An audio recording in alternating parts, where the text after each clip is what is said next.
Hey guys, this is Adam here with 4Low Bound. We wanted to take a quick minute and talk about why we chose the Coastal Off-Road High Clearance Rear Bumper and what we think about it so far.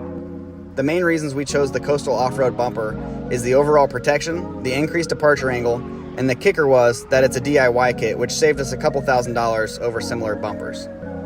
So a couple options that we added on were the bedside hoops and the single swing arm. The bedside hoops were important because we really wanted the most optimal protection for our bedside and for our formed taillights, being that we already had a dent in the section that gets cut off, but we wanted to make sure that we had the best protection possible. The swing arm was important because we really needed a place to mount the spare tire.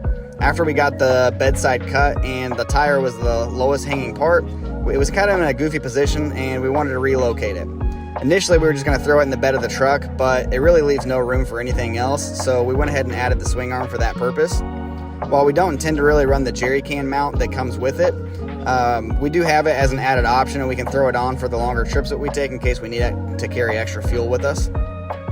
We still need to do a couple of last minute touch-ups of the Steelette paint that we used and cover up some of the thin spots that we had from the first go, but so far we're really happy with it and excited to test out the durability here in a couple weeks.